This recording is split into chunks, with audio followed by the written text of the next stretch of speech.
While we're waiting, I'm going to go back to the main blueprint and fusion view.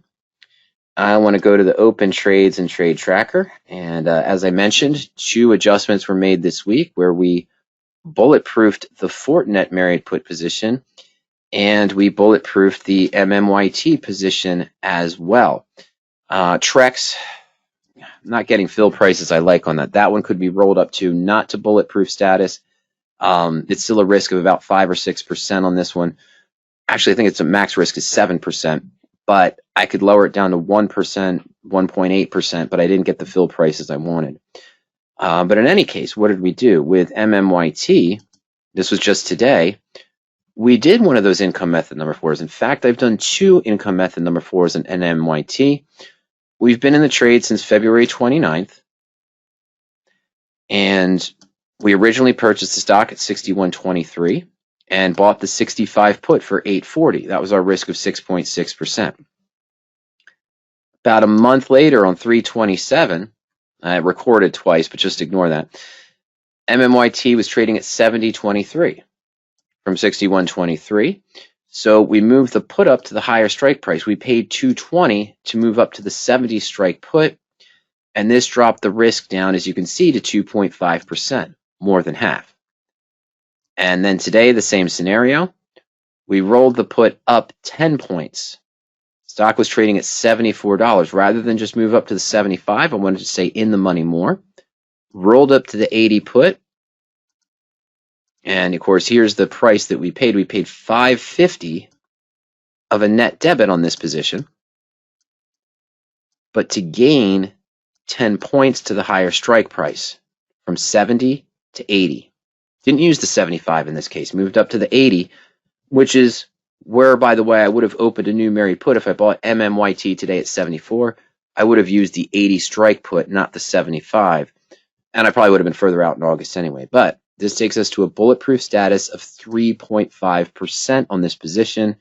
The upside is still open, and I have the availability to still sell calls, do riskless spread trades, other income methods that are discussed in the blueprint. Now, one question that always comes up, the reason why I'm bringing up this MMYT one in particular. Okay, so we've been in the position for not even 2 months, really. We've been in this position for about 45 days, about 40 days, 35 days. Long story short, we've made 2 adjustments on the position. We've added 220 to the cost basis and another 550 to get to a bulletproof status of 3.5%. And the question that usually someone has, new blueprint owner, new fusion subscriber, someone on the webinar who is interested in the married put, or maybe even not interested in the married put, but seeing it for the first time, says, why didn't you just close this position? You got the stock at 61.23. The stock's at $74. Your liquidation value, well, okay, Mike, you made this adjustment and added 220, but your liquidation value at this point was about 5.3%. Why not just liquidate after the 35 days for that 5.3% instead of bulletproofing? Well, now this is because of my particular SIGA model for this trade. This is sort of the decision-making process we use and is discussed in the blueprint, not only for the initial structure, but all income methods. What are the current conditions? What are my expectations? What are my goals for this particular trade in my portfolio? And that's going to determine my action. That's the SIGA model. So the conditions are, even after the small pullback yesterday, when I think it fell down to 71.23, if I'm not mistaken, might have even been below 71. But in any case, it recovered back today. It's meeting my expectations I had for this married put, obviously, from 61.23 up to $74. And I think this still has the potential to move further up in price for more return. But in case the unexpected happens, sure, I could liquidate it today for that 5.3, 5.6% return on the position, or I can use that second asset, the put in the married put position, to get to the bulletproof status. So now, if the stock stays below 80, and yeah, I'm going to be doing other adjustments on this trade, don't you worry about that. But if the stock suddenly fell to $40 on Monday for whatever reason, I'm still guaranteed to make 3.5% in the worst case scenario. But what did I give up currently by rolling this position. Let's take a look. So also, of course, in our webinar portfolio, we have the same positions entered.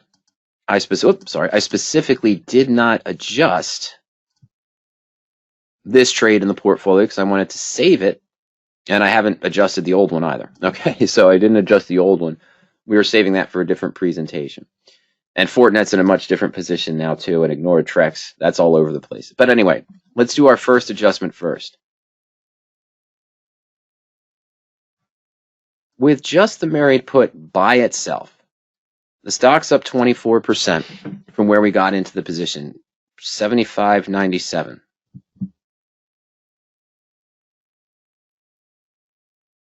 Oh, right. Okay, I'm sorry.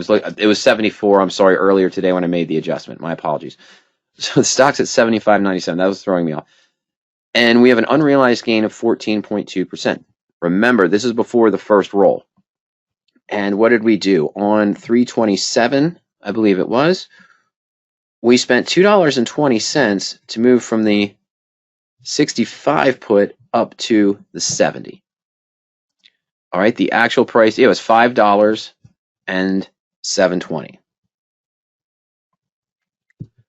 Now, why am I going through this exercise? I want you to keep an eye on this. We have unrealized profit on the married put right now, assuming I didn't do that income method before, but we're going to show both. I have an unrealized profit of 14.2%. And let's go ahead and roll the put as we did. So we'll go to position actions on the put. I'm going to go to roll leg. And back on 327, get both dates there so I don't forget to do that on the second one. We sold this for $5. And we rolled up to the August 80 at that time. No, I apologize. Wow. Sorry, folks. We rolled up to just the 70 at that time for $7. $7.20. Now remember, we were at an unrealized gain of 14.2% at that time. The stock was at about 68.50. Let's just put 68.50 in there. So let's go ahead and submit that. Now remember, we started off with a 6.6% at risk for the original position. First income method number 4 took our risk down to 2.5%, a little bit more than half. And the liquidation value is still 13.2%. Well, that's today. But when I initially do that adjustment, yes, I added to the cost basis, but the new cost that I added to the put is still the same. It didn't go to zero. Now, this is a different one. This looks a little bit lower because, number one, the stock's much higher than it was when we did this roll. But now let's pay attention to this. This was the position today with the now 70 strike put purchased at 7.20 on the 27th. The liquidation value is 13.2%. Now, what did we do again today? We rolled the put once more. And on 4/5, we sold to close, what did we do? The 70 put at 5.90 to 11.40. Up to the 80 strike. So it was at that time, we're at 5.90. Moved up in price, kept the same expiration, 80 put, and 11.40. And as you saw, the stock price at the time of trade was $1.97 lower, so it was at 74. Okay? But the moment I did that trade, it was a little bit less of a liquidation value, but to give up what? I gave up about 1.7%. Remember, we were at 13.3%. Was it 13.4% liquidation value on the 70 put? Let's call it 13.4. I gave up 1.8% of liquidation profit for the extra cost. To do what? To move the risk from a potential 2.5% loss to a guaranteed profit of 3.5% in the absolute worst case scenario. So liquidation profit, current profit, I dropped it down from 13.4 if I just closed the trade today with the 70 put that we had in place, down to the moment after I did it right now, we're only looking at 11.6% return. That includes the cost to roll and the other adjustments. So I'm giving up that 1.8%. In order to shift the risk by 6%, meaning that from a potential loss of 2.5% down to no loss, guaranteed profit of 3.5%, it's a swing of 6% in my favor in the worst case scenario. I traded 1.8% of liquidation today to gain 6% swing in the risk factor in case there's another black swan event or in case the market turns suddenly out of favor. I think that's a fair swap. Yes, I added into it. So yes, my liquidation from what it was at 10:08, no, 10:13. I think it was 10:13, 10:14 this morning when the trade triggered. It doesn't show a timestamp here. When the stock was at 74 is about 10:13, 10:14, I believe, is when this trade triggered. When I got the fill that I wanted here, that 550, so only 55% of the gain of 10 points of guaranteed profit. You might not agree with me, and that's fine. But I just wanted to illustrate this when someone says, why did you roll up the put? Because you could have just liquidated for 13.4% today, and then if you still like the stock, buy back in. Okay, all I did is give up about 1.8% of liquidation profit at the moment on a stock I'm still bullish on to swap the risk factor by 6. A 1.8 for 6 swap. I would take that every day if I could. Pay 1.8% to get 6% higher guaranteed payback. Now, not every income method number 4 is like that, but that to me is the fair trade-off. That's why I use this income method number 4. The only income method that's done at a debit is because the benefit of the lowered risk or bulletproofing or guaranteed profit is going to be higher than what I just gave up on the liquidation. Because remember, once I rolled that put here, the moment I rolled up to this put at 1140, the put didn't lose value. It lost value later in the day when the stock moved up another $1.97 from where I did the adjustment at 74, right? So when I did the adjustment at $74 per share, this cost 1140. When the market closed today, as we just saw a moment ago, at 75.97, my put's only worth 1030. So I lost 110 on the put and saw a $1.97 increase in the stock from the time frame I did this, roughly at 10:13, 10:14 this morning. So to me, that's the fair trade-off. That's why I like using this income method. And of course, yes, John makes a comment. So you're going to do other income methods. Yeah, I wanted the stock to move up a little bit more, which it did. And so I was looking, yeah, that's what I was looking for most of the day, but I missed it towards the end of the day. I was looking for at least $1 here at the 80 strike. So I get $1.20. Now we take it to a 5% bulletproof status, about less than half of what I would have had I just liquidated today, but with a potential max profit of around 15.7% in 14 days.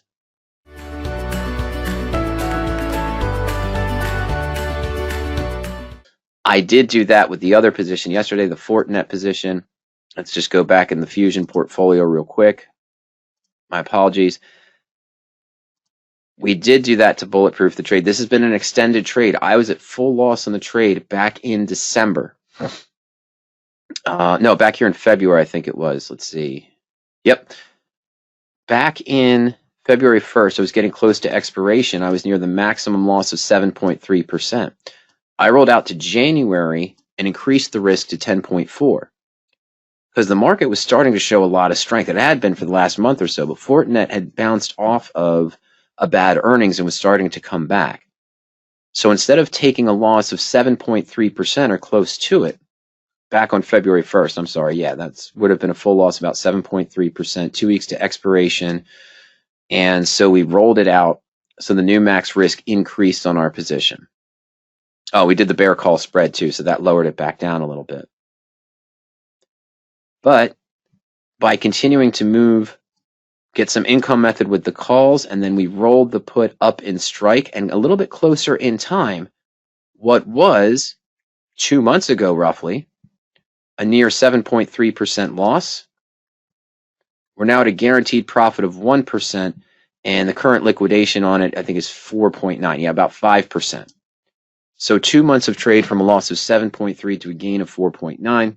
I think I'll take it. The stock has moved up, as you can see, from 65.50 to our current price today of 71.92. And with the manipulation of the income methods, we got what was a 7.3% loss up to a 4.9% gain if we liquidated now. But we are bulletproof. The worst we can do is 1% of guaranteed profit on the position.